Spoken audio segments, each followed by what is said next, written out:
So today we have Darby, and I'll hand it over to her to introduce herself. Hi, okay, so I'm Darby. I'm 34. My dad was diagnosed with FTD in February, and he is now 57. Do you want me to just kind of tell you a little bit about him? Yeah, so just tell me about the experience and how that was for you. About the diagnosis? Yeah, just like kind of your beginning reaction to caregiving and the fact that you're going to be a caregiver. Yeah, no, it was definitely a shock, and the way that the neurologist put it was like brace for impact, because she said it's a roller coaster, and I didn't see it coming at all. It was there's never been a history of it in our family, and my dad's always been a very headstrong like engineer, very anal retentive and OCD, so this is a very different side of him for sure. He's always kind of spearheaded everything in my life, like a little too much maybe. So I think finding out that the parent-child role had changed so much was definitely a shock that I think I'm still processing, but we're coping. So yeah, I don't know. It's been like I said, he's always been so independent and so headstrong that having to take care of him now and to cue him for things like bathing and just normal stuff has been, he has good days and bad days with it. I think some days he really rallies against it and pushes back, and then other days he's very he kind of conforms to it really well. So it's a learning process for both of us, I think. So does Yeah. your father live with you? Yeah, so he was. I actually just placed him into a private care home because I have a 3-year-old and a 1-year-old, and I was finding that whenever my dad saw me get maybe a little frustrated with them or anything, he channeled it and he would kind of snap at my kids. And and the neurologist did recommend right when we got the diagnosis that he didn't live with us because I have small children and I'm a single mom, and so I tried it for a little bit, and then I was able to find a really good private care home for him. So we're both, and we were in communication. It's a couple that owns it. So we communicate actually every day in regards to my dad's care and how things are going, and because he can only be there for a little while because they have kids as well. So it'll get to the point where I think he'll be just coming back, and I'm going to look at getting like in-home care maybe. Yeah. So how long ago was your dad diagnosed? How long have you been a caregiver? So he was diagnosed in February, and I had him here up until about 3 weeks ago. Wow, this is all so recent. It's very new, like it's very, very new. And that's why, like, when you reached out, I was really interested in getting on board with it because, like you said, there's no research, and there's no, like, it's very, I don't know, it's unfamiliar territory for a lot of people, I think. So it's a learning process, right? Yeah. Yeah. That's crazy. A lot of the caregivers that I've spoken to recently, they've been a caregiver for many years and are now thinking of basically getting professional care. But I'm assuming that it's like a fast-paced prognosis. Well, yeah, like the thing is, I think when the neurologist actually did his brain scan, like from what she was able to tell me, she figures it's been progressing for years. And because my dad was so like strong-willed and strong-headed, I honestly think it went under wraps for a long time because he's so intelligent, right? Like I think it took a lot before we were able to see behaviors where we actually had concern, right? Like it got to the point where he just stopped paying his bills and he stopped taking care of himself, and he started closing all his blinds, and he wouldn't talk to anybody. And like that was totally uncharacteristic of him. So he was always kind of a hermit. I'm like he was not married, no other kids. So I think by the time we were able to see the behaviors that led us to believe something was wrong, it was very far gone. So the neurologist figures about a year before his memory really starts to go. And she said she figures like his lifespan could be anywhere from like 3 to 4 years is what I was told. So I think his is very far gone. Yeah. And we just didn't know, right? So, and he lived 6 hours away, so it wasn't easy to pick up on those weird behaviors until other people started pointing it out. So yeah, it was, I think it was long overdue, the diagnosis for sure, but this is all very new for me. Yeah, I can't even imagine. And are you the sole caregiver then? Yeah, so I don't have any siblings. I wasn't married, so it was just him and I kind of forever. So yeah, it's been an adjustment for both of us. And you have, at least from what I'm seeing, a very positive attitude. How have you been kind of coping with this, especially being a young caregiver as well, and also having kids, working, taking care of your kids? It looks like you're taking on so much. Yeah, no, it definitely has been. I think sometimes when you're thrown to the wolves like this, you just, I don't know, you go into survival mode, and I feel like that's what I've been in for the past few months. Is just like I don't have a choice, right? So my kids help keep me sane and drive me a little insane at the same time. So I don't know. Someone told me on one of the forums I'm on, or groups I'm on, that you need to stop mourning like the person that they were and just embrace the new person that they are. So as weird as it is for me to see my dad almost reverting back to like a child, basically, I'm trying to embrace like the new him, and just, you know, treat it with as much sympathy and respect as I can. And I don't want to make him feel uncomfortable. It's been a big thing. Like I can see it in his eyes that he feels like he's letting me down, kind of. So I'm just trying to stay positive for him. And I'm sure there'll come a day where I just have a complete meltdown. But who knows? It's yet to happen. So we're getting there. Yeah. You mentioned that you're on a few forums. So how has that been going for you? How did you kind of get started? How did you find them? What was the process like?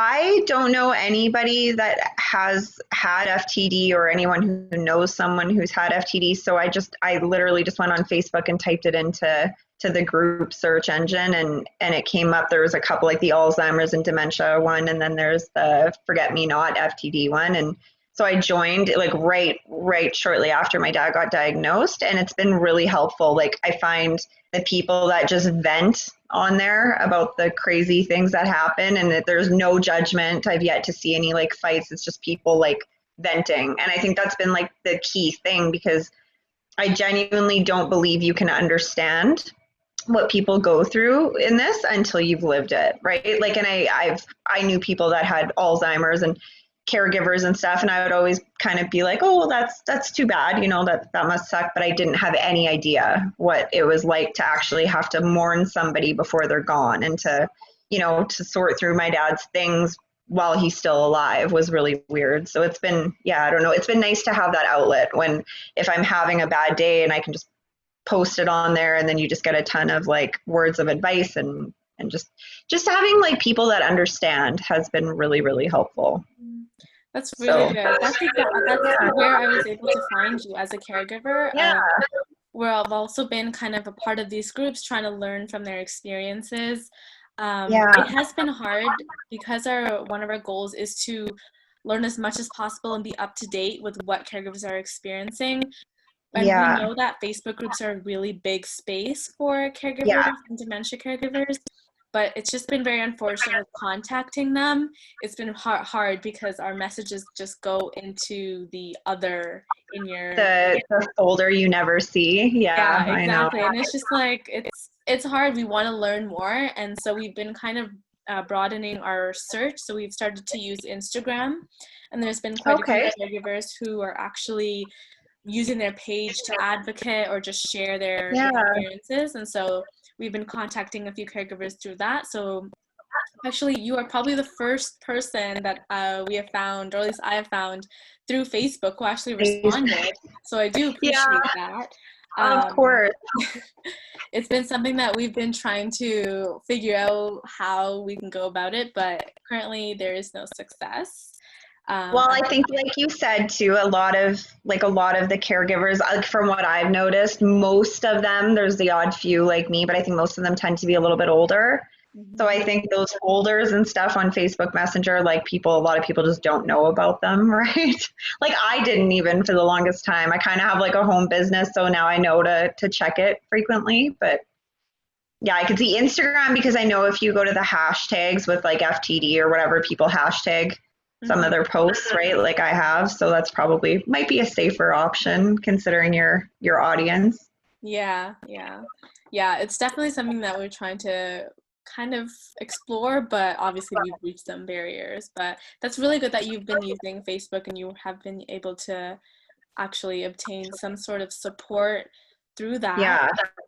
Have you ever tried like in-person caregiving support groups? Has that been a thing? I'm assuming you probably got really into it during the COVID season. So yes, yeah, and it was funny actually. Right before COVID kind of took off, I had contacted the Alzheimer's and Dementia Society here in Edmonton, and they actually had like a class to go and like learn a little more about dementia and stuff. So I was going to go to that, and then they did have a support group like once a month.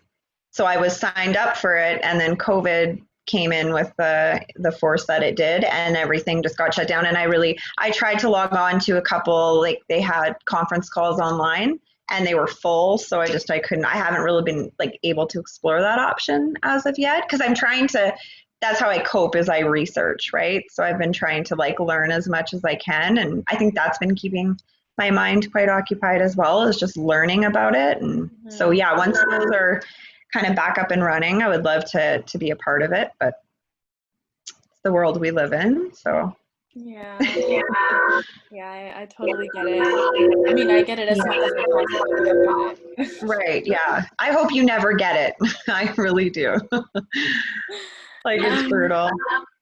So in your short time being a caregiver, what are some of the biggest lessons that you've learned that you would tell to somebody who was in your position like 6 months ago? Patience. Patience is a virtue, and it's never been my strong suit. And I got that from my dad, unfortunately. Like, we're not patient people by nature. So that would literally be my number one. Like, it's just a matter of like understanding that it's not their fault. It's not coming from any malicious place. Like, but it is frustrating. And I think that's the biggest thing, is the amount of guilt that comes along at the end of the day with like taking care of especially a parent, and like you get mad at them, and you will, it's natural, you snap because we're human.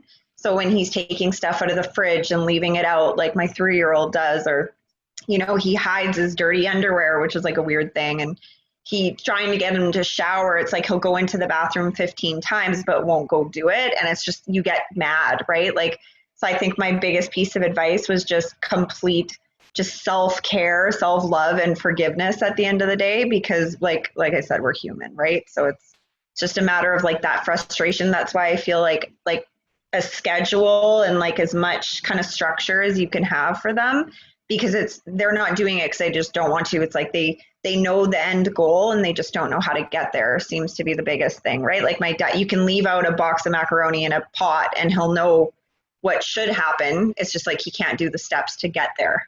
So I'm finding and it's like a learning curve. Like, I'm not going to say I don't get frustrated every day, because I do, but I think that would be my best advice, is just like, be easy on yourself and be as easy on them as you can be, and have a glass of wine at the end of the day and you'll survive. It's kind of like my motto. Yeah, exactly. Drink, yeah. You mentioned scheduling, and I was wondering if I can kind of pick your brain for what you use to organize yourself.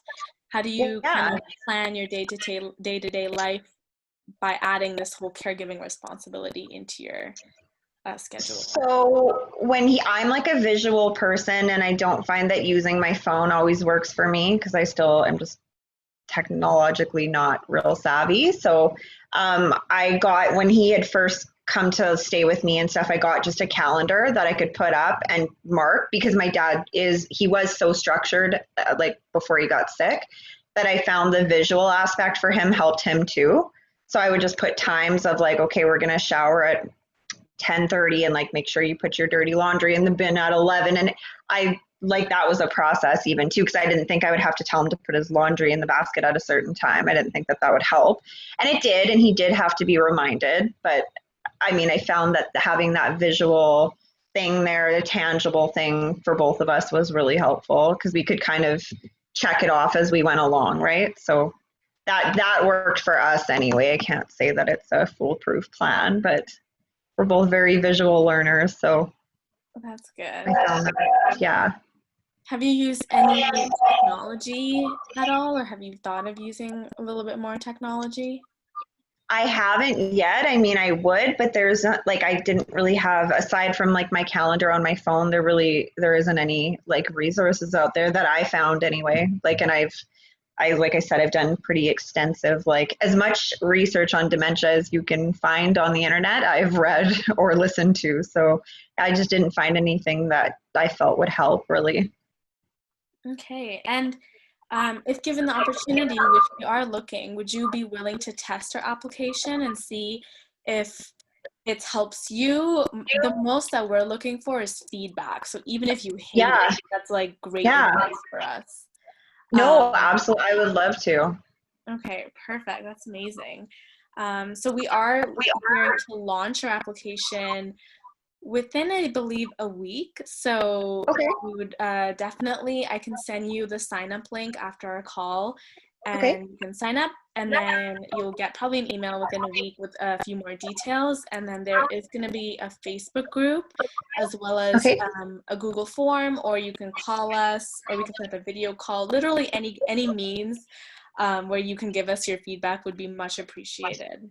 Perfect. Yeah, no, I would love to. And I love the feedback process too. Like I love it. So no, I'm definitely on board with that. And what I'll do too is my dad, the woman that my dad is staying with now is like incredible. And obviously this is a big part of her career path. So I'd love to get her on board with it as well. And That's I'll just give amazing. her a little bit of like a rundown and because she'll have other dementia patients in the future. So I feel like something like this for private care homes would probably be very much appreciated as far as they're concerned. So That's perfect. Yes. yeah, Having everyone using this application, giving us yeah, advice, feedback, telling us positive things, negative things that you wish or you would want the application to have, yeah. is very beneficial. But Oh, yeah, I'll absolutely. definitely, I guess we can discuss more through email, those Yeah. kind of details. But going back to kind of the tools that you use, so I know you use Facebook. Have you been using any other social media to kind of get some support or figure out research or contact other caregivers? Not really. No, as far as like the support groups, I've kind of left it at Facebook because I found there was such a community on there of people that were willing to openly talk about it. And I have clicked on some of the hashtags on Instagram and stuff like that, but I don't know. It's kind of because that just leads you to pictures mainly, and then you're just messaging random people, right? But Facebook's been huge. And then I watched a bunch of TED Talks and that documentary that aired on 60 Minutes, I think it was, about FTD. And so I actually contacted a few doctors from that because I was trying to get them a part of like some research studies just to, I mean, there's obviously not a cure or any medication, but anything to do with like trying to prevent it in the future or help with that research that we were all about. So that's about the only other resource I use to kind of reach out to people. That's really great. Contributing to research is obviously what has led us to come this far in the first place. Yeah, exactly. And anything that can make it easier on everybody is definitely something I'd love to get on board with. So, Mhm. Okay. I think our last question would be, what kind of content would you appreciate from a company like us? So in addition to creating this application, we do want to be a platform for caregivers. So we have been interviewing other caregivers and putting up their experiences and kind of we've been starting to kind of create episodes where we're taking snippets of little sections. So if you talked about self-care or yeah, technology, we would kind of put them all together. Because we yeah, know that a lot of people value other people's experiences more than just like a nice little stat. Um, yeah. So is that something that you'd be interested in? Do you appreciate more things like what to expect facts or self-care facts or personal growth? Like what kind of things would you appreciate out of social media? All of the above, like all of the above, I think, because there's days where I just want to like kind of wallow in self-pity, so to speak, and like read other people's experiences and the what to expect, and I want to brace for impact, like she said, and prepare for the worst. And then there's days where I just want like positivity and like what can I do to, you know, make the day a little bit easier. So like any like quotes, even like quotes have been like a big thing, I think, on really bad days where you just read something really, you know, kind of inspirational and stuff like that. So, and then the self-care and self-love, just things you can do to try and like, it's literally keeping your head above water, right? Like it is, like I said, survival mode. So I think all of the above. I think having all those different platforms for caregivers would be like amazing. And there's nothing out there like that at all. Awesome. Well, thank you so much. I'm definitely going to take that into consideration, write it out. Yeah. Definitely something that we will be kind of preparing to do for the future. The quotes thing, I think we didn't really know if that was helping anybody or not, but it's good to know, especially if you're in that. It totally does. It does. It really does. Like I've sat there and just Googled like quotes for like dementia and Alzheimer's just to like, because again, it's somebody took the time to make that quote, so it's coming from a real place, right? It's just it's that club you never wanted to be a part of, but here we are, right? So I think just the sense of community and understanding and just trying to teach people how to like take care of themselves throughout the day is because I think that's the biggest thing too, is you lose yourself, especially if you've got kids to take care of and now like a parent or a husband or whatever. It's just you gotta remember to like keep yourself kind of in the running of people that need to be taken care of. So no, I think having all of those platforms would be really, really beneficial. Okay, awesome. Well, thank you so much for taking the time to talk to me. Of course, and like I said, sorry about the confusion before.